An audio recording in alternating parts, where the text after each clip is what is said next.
Hare Krishna, Prabhuji, Dhanvad Pranam. Prabhuji, I just want to know the relationship between Pratyaksha and Shraddha, because we hear both the things, कि Pratyaksha भी Pratyaksham avagamam dharmam, Krishna says, and Prabhupada also repeats this a lot, कि प्रत्यक्ष रूप से reveal होगी, and at the same time Shraddha भी चाहिए. So does Pratyaksham reveal, does Pratyaksham nourish Shraddha, or does Shraddha nourish Pratyaksha? What is the relationship between these? I'm not getting what is Pratyaksha. Like Pratyaksha realizations of bhakti. So even like Vishwanath Chakravarti Thakur talks about these two types of pratyakshas. One is the impersonal hand of God, and other is like personal form of God that is achieved after prema. But right now we are in the we see hand of God at different places. So does this nourish Shraddha, or does Shraddha lead to having the pratyaksha realizations, to see the hand of God? देखिए, श्रद्धा का मतलब यही है कि हर स्थिति में, हर परिस्थिति में भगवान को जान पाना, चाहे वो स्थिति अनुकूल है, चाहे वो स्थिति प्रतिकूल है. दैट इज कॉल्ड श्रद्धा. तो कई बार अनुकूल चीजों में भगवान को देख लेते हैं, मगर जब प्रतिकूल अवस्था आती है तो भगवान को भूल जाते हैं. दैट मीन्स श्रद्धा भी आपकी बड़ी कोमल श्रद्धा है. तो उस कोमल श्रद्धा को शास्त्रीय श्रद्धा में बदलना है, शास्त्रों को पढ़ के ना, कि किस प्रकार आप देखिए पूरी भागवत बड़ी पड़ी है किसके, ऐसी स्थितियों से जो प्रतिकूल है ना, जो अनुकूल नहीं थी. उन प्रतिकूल अवस्थाओं में भी लोगों ने भगवान के ऊपर श्रद्धा बना के रखी, और फिर भगवान ने क्या किया, उनको अपना प्रत्यक्ष दर्शन भी दिया. ध्रुव महाराज के पास कौन सी स्थितियां थी, कैसी स्थितियां थी, बड़ी प्रतिकूल थी. मगर उन प्रतिकूल परिस्थितियों में भी उन्होंने गुरु के शरणागत होकर, नारद मुनि के शरणागत होकर एक प्रोसेस को फॉलो किया, तो भगवान ने अपना साक्षात दर्शन दिया. प्रहलाद महाराज के पास कौन सी स्थितियां थी, सब रोजी रोजी चल रहा था उनका, बड़ा अच्छा चल रहा था ना. 5 साल के बच्चे थे, बड़े खुश थे वो, माँ बाप उनको टॉफी लेके आते थे, टीवी दिखाते थे, सिनेमा लेके जाते थे, ऐसा था. खुद का पिता मारने को तुला था, ये हाल था. और उसके बावजूद क्या मिला, साक्षात भगवान के दर्शन हुए. भगवान ने क्या किया, दर्शन दिए नहीं, खुद आके दिए. उनको कहीं जाना नहीं पड़ा दर्शन लेने के लिए, खंबे से आ गए बाहर. तो भगवान आतुर है ऐसे लोगों को दर्शन देने के लिए जिनकी श्रद्धा बड़ी गूढ़ है.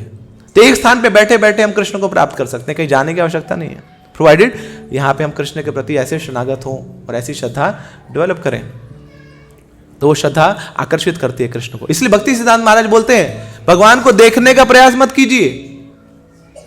हम आते हैं ना, हम भगवान का दर्शन करना है, भगवान का दर्शन करना है. कई बार लोग प्रणाम करते हैं यहाँ पे ना, तो लोगों को लांग के चले जाते हैं लोग, किस लिए, बोले दर्शन खुल गए, भगवान का दर्शन करना. अरे लल्लू लाल, आप तो दर्शन कर लोगे, मगर भगवान आपका दर्शन करेंगे कि नहीं, ये ज्यादा इंपॉर्टेंट है. आपने भगवान को देख लिया, क्या बड़ी बात है. आपने भगवान को देखा नहीं, पहली बात आपने मूर्ति देखी, भगवान को थोड़ी देखा. क्योंकि भगवान को अगर देख लिया तो फिर कहीं और देखने की इच्छा नहीं होगी. इतने सुंदर है भगवान, अगर उनका दर्शन हो गया तो फिर बाकी सारे जितने भी इच्छाएं हैं वो सब फीकी पड़ जाएंगी, जितनी भी सुंदरता है, जितने भी रूप है, सब फीके पड़ जाएंगे. तो भगवान का दर्शन तो हमें होता नहीं है. मगर हाँ, एक इच्छा कहीं होती है, एक आशा कहीं होती है कि कहीं भगवान हमें देख लेंगे तो हमारा बेड़ा पार है. उनकी एक साइड ग्लास पड़ गई, एक उनका कृपा दृष्टि पड़ गई तो हमारा बेड़ा पार हो जाएगा. तो इस आशा में मंदिर आते हैं. तो इसलिए भक्ति सिद्धांत महाराज बोलते हैं, भगवान को देखने का प्रयास मत कीजिए, मगर इतनी सेवा कीजिए ताकि भगवान खुद ढूंढने आए. बोले कहां पे रहता है वो, 13 सेक्टर में रहता है मेरा भक्त, तो आपके घर के अंदर आके घुस के देखें, बोले हाँ ये इतनी सेवा कर रहा है, मुझे इसको अपना दर्शन देना है. So do that much service. तो सेवा कोई व्यक्ति कर रहा है तो श्रद्धा से कर रहा है. तो जितनी ज्यादा हम श्रद्धापूर्वक सेवा करेंगे उतनी आसानी से भगवान को आकर्षित कर पाएंगे, और फिर निश्चित रूप से साक्षात दर्शन होगा, प्रत्यक्ष दर्शन होगा हमें भगवान का. प्रभुपाद जी से पूछा किसी ने, स्वामी जी आप लेक्चर तो बड़े बड़े दे रहे हैं, आप ये बताइए आपने भगवान का दर्शन किया क्या.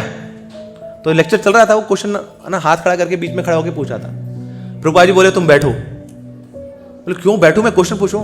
बोले तुम बैठो, एक्चुअली मैं भगवान का दर्शन कर रहा था, तुम बीच में आ गए, बैठो तुम.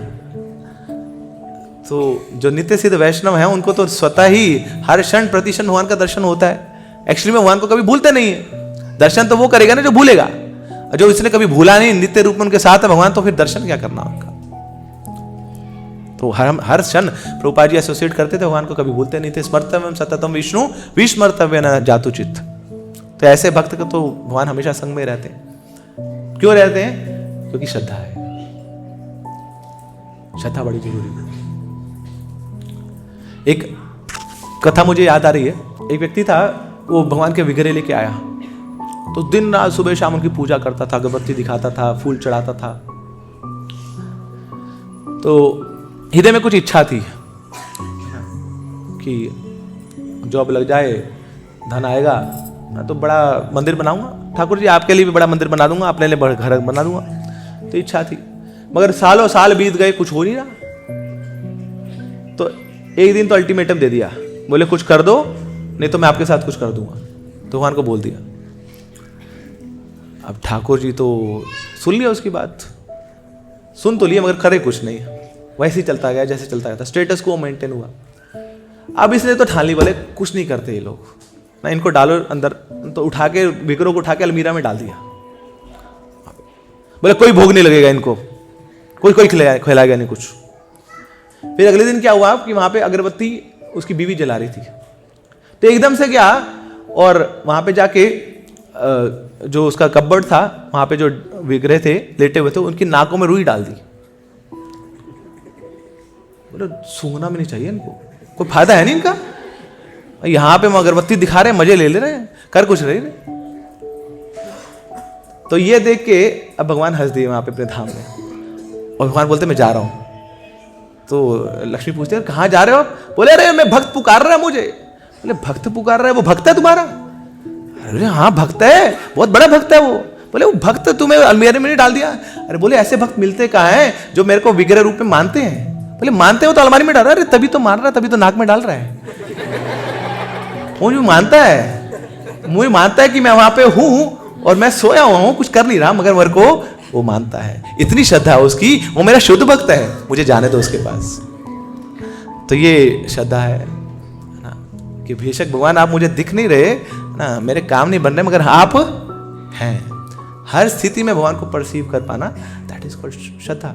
तो ये फेथ हमें डेवलप करना है कि भगवान हर स्थिति में हमारे साथ है, चाहे वो स्थिति अनुकूल है चाहे वो प्रतिकूल है। श्रील प्रभुपाद की